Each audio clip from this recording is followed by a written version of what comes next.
Over. Hi, this is Kim. Thanks so much for clicking on the video. Today is going to be all about DBS, which is Deep Brain Stimulation, and Parkinson's. So, is surgery the answer? I want to welcome you back to the channel. If it's your first time here, welcome. Today, like I said, this is a fascinating and honestly life-changing for many people in Parkinson's disease. It's called Deep Brain Stimulation, or DBS. I know brain surgery sounds intense, but stay with me here.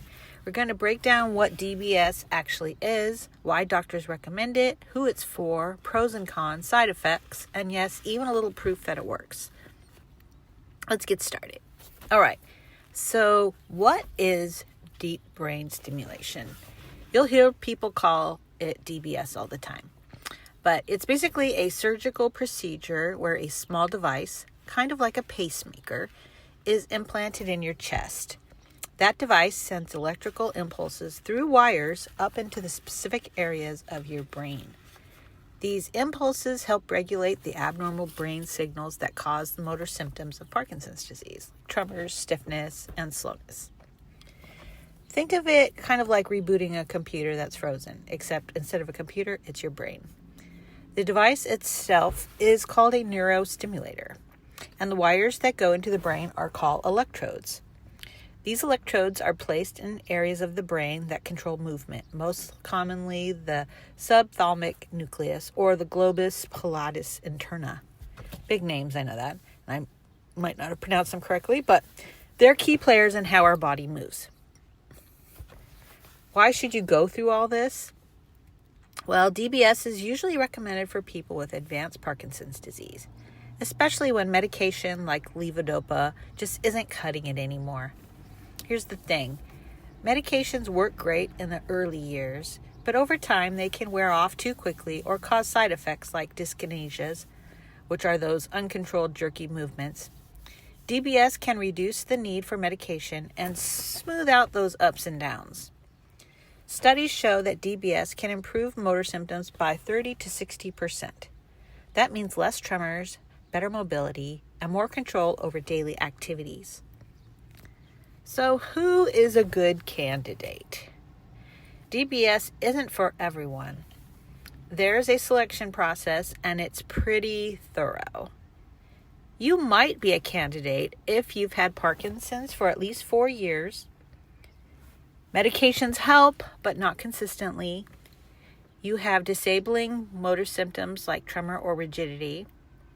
You're in good general health.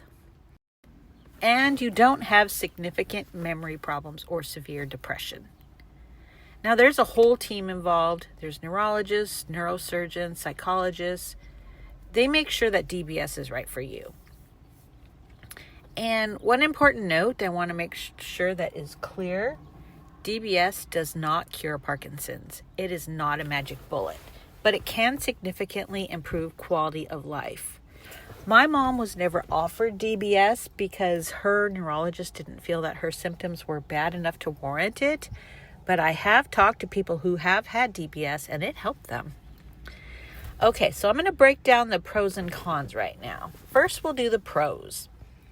So, improved motor control, reduction in medication, sometimes by 50% or more, fewer off time periods, that's the times when the medicines wear off.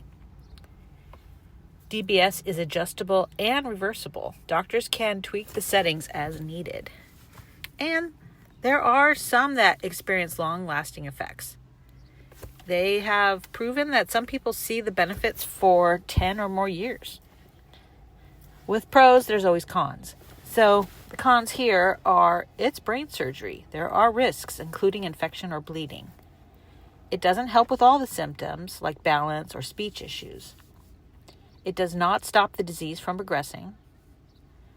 Battery replacements are needed every few years. And insurance approval and costs can be hurdles. It's definitely not a quick fix, but for many, it's absolutely worth it. Okay, now let's talk about the side effects, because yes, they do exist. Some people will experience speech or balance issues. tingling or numbness, mood changes, highs of anxiety and lows of depression, rarely cognitive effects or personality changes. So that's a rare side effect, but it can happen. And during surgery, there are small risks of stroke or infection. That said, most of these side effects are manageable, especially with careful programming and follow-up care. Okay, so what's the proof? Well, let's talk about some data. I'm going to put my sources in the description so you can check them out after. There's a major clinical trial called the Early STIM. It showed that people who got DBS earlier in the course of their disease had significantly better quality of life than those who only got medication.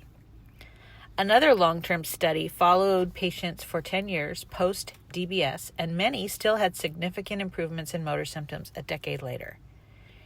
And anecdotally, I have personally spoke with people and watched videos of patients who were practically immobilized by tremors, and after the DBS, they could drink from a cup again.